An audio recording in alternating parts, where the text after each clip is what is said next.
Hello, Namaste. You are watching the best preparation, a YouTube channel for learning English language. Please don't forget to subscribe this channel. Share this video to your friends, like and comment. Now, let's move on to today's lesson. आजको यस लेसनमा basic grammar रुल्सहरु जुन रुल्सहरु जान्दाखेरि confidence बढ्छ कुनै कुरा यसरी हो भन्ने जान्नु पनि कन्फिडेन्स बढ्नु हो एक त रुल नपढिकन जान्ने हुने हुन्छ अर्को रुल थाहा भएर जान्ने हुने दुई खालको सिकाइ हुन्छ अब जहाँ इंग्लिश चाहिँ बोलिन्छ इंग्लिश चाहिँ कुनै पनि मानौ मिन्स अफ कम्युनिकेसन कुराकानीको माध्यम नै अंग्रेजी हुन्छ त्यहाँ आफसे आप मान्छेले सिकिसक्छ तर जहाँ अंग्रेजी बोलिदैन आउट त्यस्तो ठाउँमा चाहिँ हल्का रुल्सहरु हेर्ने अनि त्यही अनुसार गर्दै जाने अनि जान्ने बन्ने ओके अब यहाँ सानो रुलबाट सुरु छ तर निकै राम्रो राम्रो कुराहरु अन्त्यसम्म दिएका छन् यहाँ हेर्नु त when you point to things near you you use this or these when you point to things near you भनेको जब तपाईले आफ्नो नजिकै भएका चीजहरु देखाउनुहुन्छ त्यसबेला तपाई दिस अथवा दिज भन्नुहुन्छ अरे नजिकैको वस्तुलाई देखाएर भन्दाखेरि एउटा छ भने दिस भनिन्छ धेरैवटा हुँदा दिज भनेर भनिन्छ अनि अब यसमा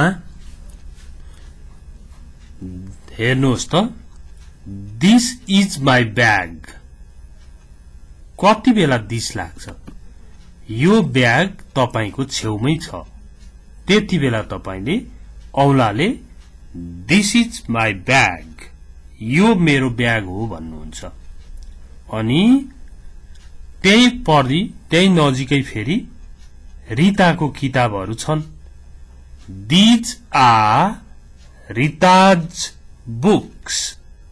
यी रिताका किताबहरु हुन् अब यो दिस चाहिँ एउटासँग आउँछ दिज चाहिँ धेरैवटा प्लुरलसँग यो आउँछ भने सिंगुलरसँग दिसको प्रयोग गरिन्छ ओके अब यहाँ ब्याग्स थियो भने यहाँ दिज लाग्थ्यो यहाँ आर हुन्थ्यो हेर्नु है दिज आर माई ब्याग्स हुन्थ्यो तर यहाँ ब्याग मात्र भयो सिंगुलर छ त्यसो हुँदा this is my bag okay यहाँनेरि बुक्स छ धेरै छ प्लुरल छ त्यही भएर दिज आयो These are Rita's books.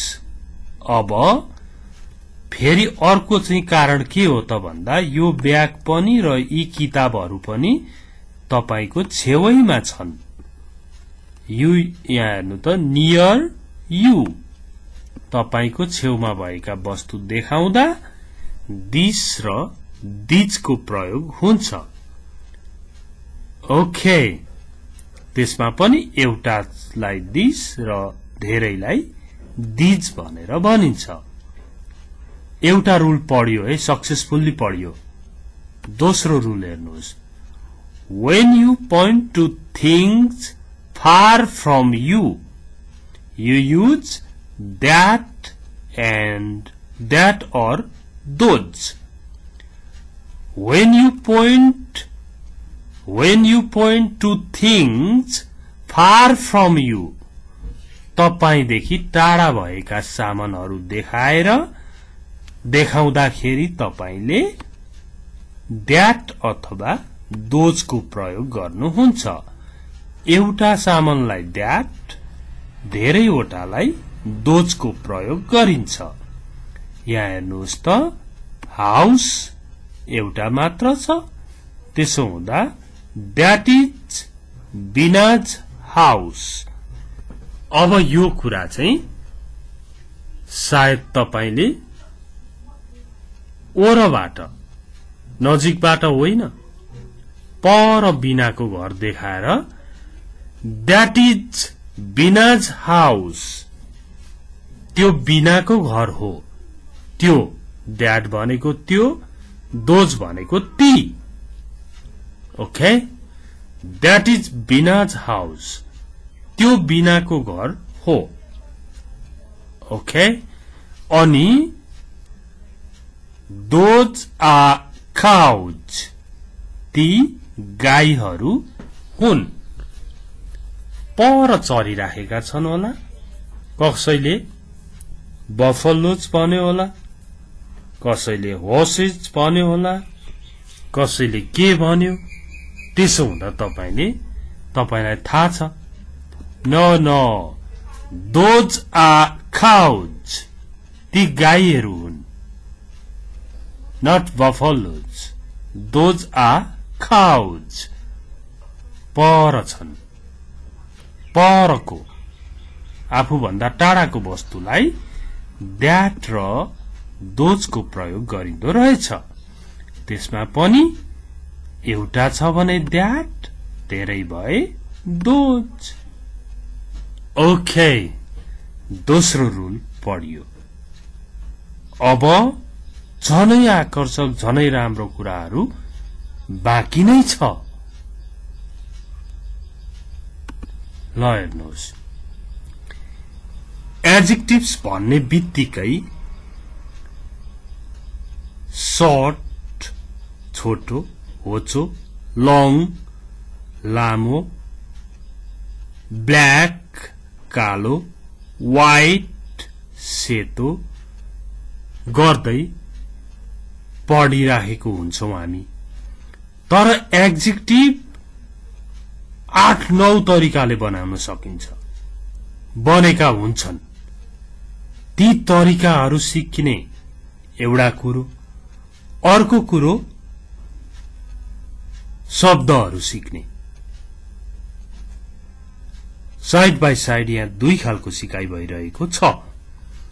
अब हेर्नुहोस् त, सम एडजेक्टिभ्स एन्ड इन आईभीई, केही एडजेक्टिभ्सहरू चाहिँ अन्तिममा आईभीई आउने खालका हुन्छन् अरे। कस्ता हुन्छन् हेरौं त, एक्सपेन्सिभ महँगो, अट्र्याक्टिभ आकर्षक, क्रिएटिभ सृजनशील, एक्टिभ क्रियाशील, फुर्तिलो एक्टिभ सक्रिय। यिनीहरू सबैमा आईभीई आईभीई आईभीई आईभीई आएको छ। हेर्नुहोस् त, अब यसलाई एक्सपेन्सिभ अथवा एक्सपेन्सिभ दुईटा प्रोनाउन्सिएसन हुन्छ। एन्ड एक्सपेन्सिभ रिङ एउटा महँगो औठी, एन्ड अट्र्याक्टिभ ह्याट एउटा आकर्षक टोपी, अ क्रिएटिभ वर्क एक सृजनशील कार्य, एन एक्टिभ बोय एक क्रियाशील केटो। ओके, सक्रिय केटो, एक्टिभ। यो नबिर्सिनुहोस् है, सम एडजेक्टिभ्स एन्ड इन आईभीई। तपाईले एडजेक्टिभ्स पढ्दा अथवा कसैलाई सिकाउँदा एडजेक्टिभ्स को बारेमा बताउँदाखेरि अब चाहिँ सिस्टमेटिक ढंगले आईभीई मा टुंगिने एडजेक्टिभ पनि हुन्छन् हेर कोही एडजेक्टिभ्सहरु आईएनजी मा एन्ड हुन्छन् some adjectives end in ING जस्तो स्माइलिङ हँसिलो म्याचिङ मिल्दो केयरिङ सहयोगी दयालु केयरिङ भन्ने शब्दले धेरै कुरा ल्याउँछ केयर गर्ने खालको इन्ट्रेस्टिङ भनेको रमाइलो रुचि लाग्दो इच्छा लाग्दो यी पनि एडजेक्टिभ हुन् तर यिनीहरू आईएनजी मा एन्ड भएका छन् हेर्नुहोस् त सबैमा आईएनजी लागिरहेको छ एडजेक्टिभ त एडजेक्टिभ आईएनजी मा टुंगिने एन्ड हुने सकिने ल हेर्नुहोस् अ स्माइलिङ फेस हँसिलो अनुहार she has a smiling face उनको हँसिलो अनुहार छ Oh, you have a really smiling face. वास्तवमै हँसिलो अनुहार छ म्याचिङ सूट सुहाउँदो म्याच गर्ने खालको सुहाउँदो सूट अ केयरिङ नर्स एकदम केयर गर्ने खालकी नर्स एन इन्ट्रेस्टिङ बुक एकदमै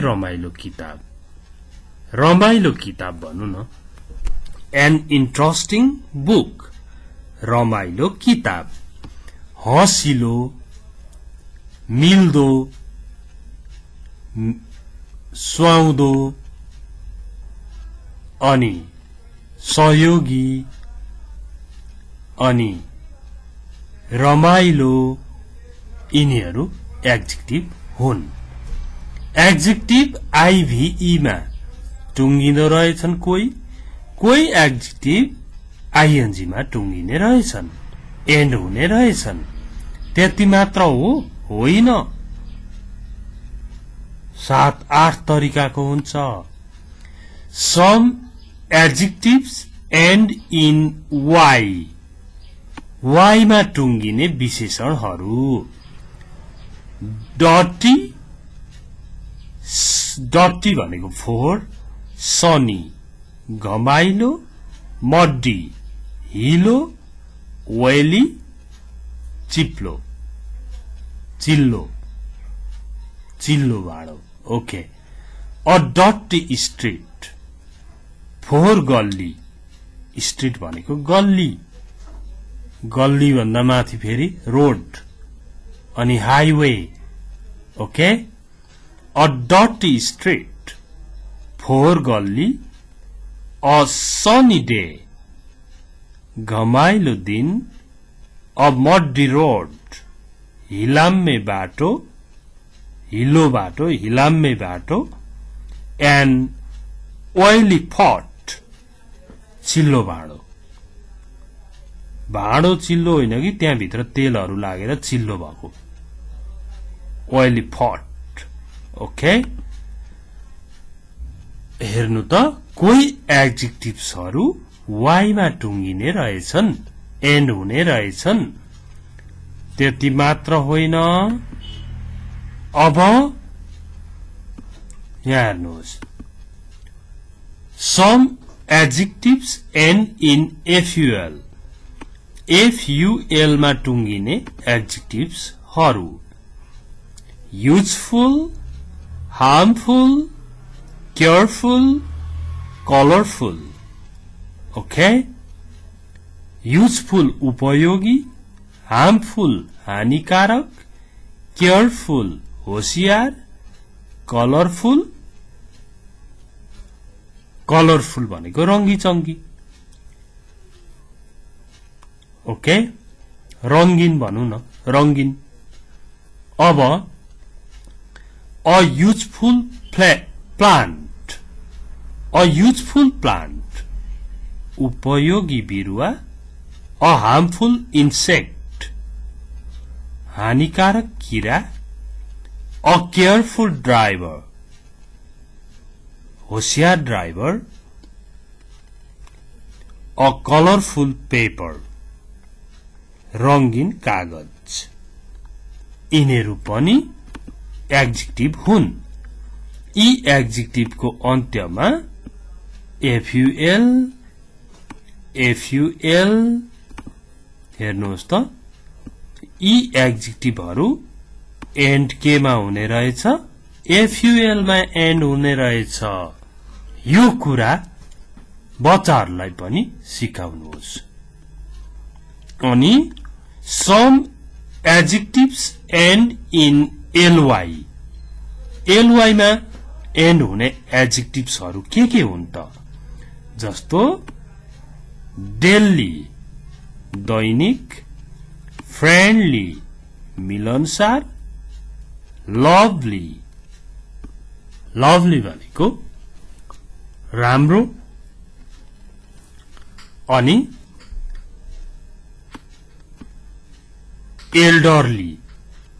एल्डरली भनेको बुढो, एन एल्डरली म्यान बुढो मान्छे।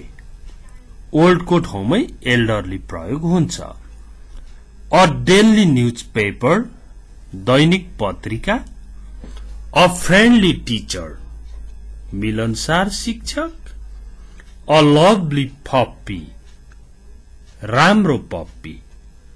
लभली भनेको नि ब्युटिफुल पनि हुन्छ, एकदमै लभली को मिनिङ धेरै हुन्छ। तपाईले यसो राइट क्लिक गरेर हेर्दै थाहा भइहाल्छ। एल्डरली भनेको बुढो, एन एल्डरली म्यान वृद्ध मान्छे। यसरी कुनै एडजेक्टिभ्सहरू ly मा एन्ड हुँदा रहेछन्।